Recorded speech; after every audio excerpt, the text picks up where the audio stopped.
আপনাদেরকে মানুষ একটা বিশাল ম্যান্ডেট দিচ্ছে। আপনারা যদি সাহস নিয়ে দাঁড়ান তাহলে দেখবেন আপনাদের পাশে দাঁড়ানোর মতো অনেক মানুষ আছে। কিন্তু যদি আপনারা তা না করেন, যদি যেই শ্রমিকের রক্তে, যেই শ্রমিকের ঘামে 24-এর অভ্যুত্থান সফল হলো, সেই শ্রমিকের বুকেই আবার গুলি করেন, তাহলে বাংলাদেশের পরিস্থিতি অনেক খারাপের দিকে যাবে। অন্য অনেক প্রশ্নে আমরা আপোষ করতে, সমঝোতা করতে রাজি আছি, এই প্রশ্নে নাই। বহু হয়েছে এইসব পাল্টি বাল্টি। যাই হোক না কেন, আমাদের কি স্মৃতিশক্তি কম? যখন কোভিড হইলো, কোভিডের আগে শেখ হাসিনা প্রথম কি কাজ করছিল বলেন?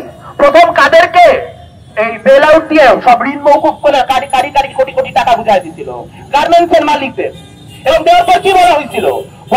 কোনো লে অফ করা যাবে না, কোনো ছাঁটাই করা যাবে না, যেই টাকা সরকার থেকে পাইছো সেই টাকার পুরোটা শ্রমিকের পিছনে দায়ী করতে হবে। এবং তারপর কি হলো? তারপর আমরা দেখলাম টাকার মতো টাকা আসলো, লে অফের মতো লে অফ হইলো, ছাঁটাইয়ের পর ছাঁটার হইতে থাকলো। যাই ঘটুক না কেন, এদের এক কথা যে আমাদেরকে বেল আউট দেন, সরকার যেন এদের হাতে আর কোনো বেল আউট না দেন। শ্রমিকদের যে দাবি, সেই শ্রমিকদের দাবি প্রয়োজনে শ্রমিক সংগঠনদের মধ্যস্থতায় সরকার নিচে ডিল করুক, কিন্তু এই মালিকদের মধ্য দিয়ে শ্রমিকদের হাতে কোনো টাকা পৌঁছায় না। এই ফাইজলামি অনেক হয়েছে। আমাদের মনে আছে কারা বিজিএমইতে এসে বসে শেখ হাসিনা বিষয়ে কবির সুমনের গান গায়ে গায়ে বলছিল, প্রথমত আমি তোমাকে চাই, দ্বিতীয়ত আমি তোমাকে চাই। আমাদের মনে আছে যে কারা এই বসুন্ধরা গ্রুপ, কারা এই এসএলএম গ্রুপ, কারা সেই পুঁজিপতি যারা বাংলাদেশের 16 কোটি মানুষকে এখনো দাবায় রেখে দিছে। তাদের বিরুদ্ধে যে লড়াই, সেই লড়াই ছাড়া আর যত লড়াই সব কৃত্রিম লড়াই। এই মুহূর্তের লড়াই শ্রমিকের জন্য লড়াই। এই মুহূর্তের লড়াই মজুরি যাতে মানুষজন 5 তারিখের মধ্যে পায় তা নিশ্চিত করার লড়াই। চা বাগানের শ্রমিক যাতে অন্তত পক্ষে তার স্কুলে সন্তানকে পাঠাতে পারে তা নিশ্চিত করার লড়াই। যে গার্মেন্টসের ওয়ার্কার, যে রেমিটেন্সের কাজ করা প্রবাসী শ্রমিকের টাকায় বাংলাদেশ চলে, তাদের জন্য আর অপমানিত না করা হয়, আর যেন কেউ নেতিবাচক অর্থে টোকাই শব্দ ব্যবহার না করে, আর যেন কেউ শ্রমিককে কারো দালাল বলতে না পারে।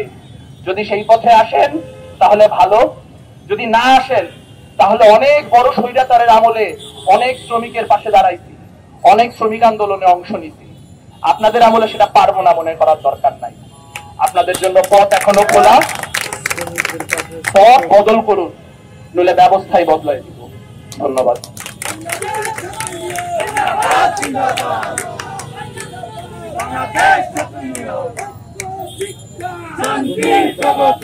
19 জুলাই আপনারা কেউ না কেউ এইখানে বাড্ডার নিশ্চয় আছেন। 19 জুলাই বিকেল বেলায় বাড্ডার ওভারব্রিজের নিচে শহীদ ইয়ামিন মোল্লার মরে যাওয়ার ঘটনা আপনারা জানেন। পুলিশের একটা গুলি তার নাভি বরাবর ঢুকে পিঠ দিয়ে বের হয়ে যায়, আরেকটা গুলি তার ডান হাতের কবজি ছিদ্র করে বের হয়ে যায়। সেই শহীদ ইয়ামিন মোল্লা পেশায় একজন গার্মেন্টস শ্রমিক। আপনার আমার মতো বিশ্ববিদ্যালয়ের ছাত্র তিনি ছিলেন না।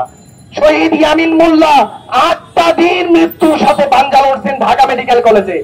8 দিন পর 27 জুলাই ঢাকা মেডিকেল কলেজে শহীদ ইয়ামিন মোল্লা মারা যান।